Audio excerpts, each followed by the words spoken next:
তাতে যে বিজিত নাৰায়ণৰ প্ৰতিমূৰ্তি স্থাপন হ'বলৈ গৈ আছে কি ক'ব?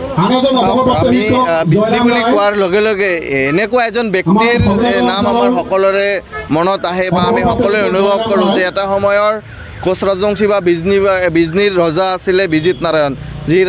যি ৰাজ্য বিজনী ৰাজ্য আছিলে সেই ৰাজ্যখন বিজিত নাৰায়ণৰ আধিপত্যত চলিছিলে আৰু সেই বিজিত নাৰায়ণৰ নামাকৰণেৰে বিজনী সমষ্টি বা বিজনীখন নামাকৰণ কৰা হৈছিল। এই যি ইতিহাস এই ইতিহাস হয়তো আমি বহুতে নাজানো বা বহুতে পাহৰি গৈছিলোঁ। আমি বিশেষকৈ কোচ ৰাজবংশীসকলৰ যি ৰজা আছিলে কোচ ৰাজবংশীসকল সঁচাকৈয়ে যে বিজনীৰ এটা বহুত পুৰণি বা বিজনীৰ ভূমিপুত্ৰ সেই কথাটো আমি সকলোৱে অনুভৱ কৰোঁ, কিন্তু তাৰ এটা প্ৰতিমূৰ্তি নাছিলে। মই নিজে অনুভৱ কৰিছিলোঁ আৰু মই যেতিয়া বিধায়কত বা আমি যেতিয়া নিৰ্বাচনত প্ৰতিদ্বন্দ্বিতা কৰিছিলোঁ বিধায়ক হোৱাৰ বাবে, আৰু তেতিয়া ৰাইজৰ উদ্দেশ্যে মই এটা কথাই কৈছিলোঁ যে মই যদি বিধায়ক হ'ব পাৰোঁ বা মোক যদি আপোনালোকে ভোট দি জয়যুক্ত কৰায়, মোৰ প্ৰথম কামটো হ'ব যে বিজিত নাৰায়ণৰ প্ৰতিমূৰ্তি নিৰ্মাণ কৰা। হয়, মই প্ৰথম কামটোৱে কৰিছিলোঁ যে বিজিত নাৰায়ণৰ প্ৰতিমূৰ্তি নিৰ্মাণ কৰা, কিন্তু সেই পইচাটো আমাৰ CM ছাৰে মোকলাই দিছিলে বহুদিন আগতেই, কিন্তু আমি মাটিৰ অভাৱত কৰিব পৰা নাছিলোঁ। আজিৰ দিনটো আমি এই মাটিৰ কাম কৰি পেলাই আমাৰ বিজিত নাৰায়ণৰ প্ৰতিমূৰ্তি নিৰ্মাণৰ আধাৰশিলা আজি স্থাপন কৰিছোঁ আৰু এই কাম আমি 2 মাহৰ ভিতৰত সম্পূৰ্ণ কৰিম।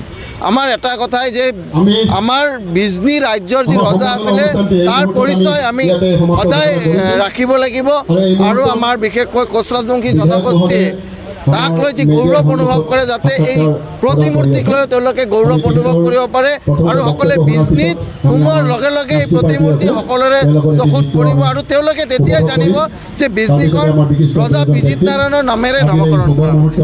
তো মই অশেষ চেষ্টা কৰিছোঁ আৰু যথেষ্টখিনি সহায় বিজনী সমষ্টিৰ ৰাইজে মোক কৰিছে। আজিও এই আধাৰশিলা অনুষ্ঠানত বিজনীৰ বিভিন্ন গাঁৱৰ পৰা আহি তেওঁলোকে ভাগ লৈছে। মই ভাবোঁ সকলোৰে প্ৰচেষ্টাত সহায় সহযোগিতাত এই কামখিনি আমি সম্পূৰ্ণ কৰিব পাৰিম। আৰু এটা মই চেষ্টা অব্যাহত ৰাখিছোঁ ইয়াতে অডিটৰিয়াম, আৰু সেই অডিটৰিয়ামটো যদি ইতিমধ্যে মই DPR বনাইছোঁ, যদি সেইখিনি পইচা মই পাওঁ তেতিয়াহ'লে অডিটৰিয়ামটো মই ৰজা বিজিত নাৰায়ণৰ নামেৰে নামকৰণ কৰিম বুলি মই ইতিমধ্যে আশাবাদী বা সিদ্ধান্ত আমি লৈছোঁ। কিন্তু এতিয়ালৈকে আমাৰ কামখিনি আগবঢ়া নাই। কিমান দিনত আমি আগবঢ়াব পাৰিম মাননীয় মুখ্যমন্ত্ৰী ডাঙৰীয়াক এই বস্তুখিনি জনোৱা হৈছে। আমি যিমান সোনকালে আগবঢ়াব পাৰিম, মাটিও ইতিমধ্যে এলটমেণ্ট আছে, তো সেইখিনি কাম আমাৰ কৰিবলগীয়া আছে আৰু বিজনীত এটা অডিটৰিয়ামৰ অতিকৈ আৱশ্যক। তো সেই কামখিনি আমি যদি কৰিব পাৰোঁ মোটামুটি এটা ভাল কাম হ'ব বুলি মই আশাবাদী। কি ফাণ্ডৰ পৰা কিমান লাখ? ফাণ্ডৰ পৰা 30 লাখ টকা ব্যয় সাপেক্ষে এই প্ৰতিমূৰ্তি নিৰ্মাণ কৰা হ'ব।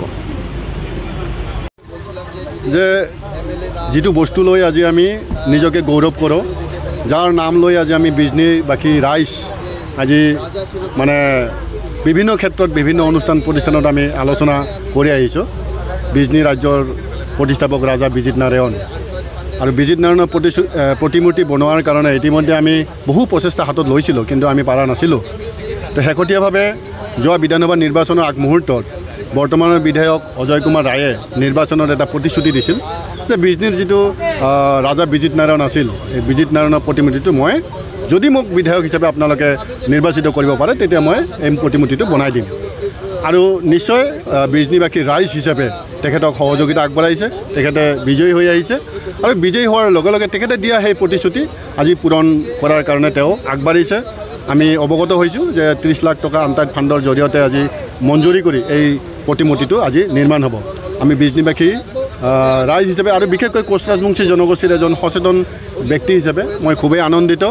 এই প্ৰতিমূৰ্তিটো নিৰ্মাণ হোৱাৰ লগে লগে এই অঞ্চলত থকা প্ৰতিটো জাতি জনগোষ্ঠীৰ এটা গৌৰৱ যে বিজনীৰ যে ৰাজা আছিল বিজিত নাৰায়ণ, এইটো আমাৰ ষ্টেচু আছে, এইটো চবেই ক'ব পাৰিব আৰু কি।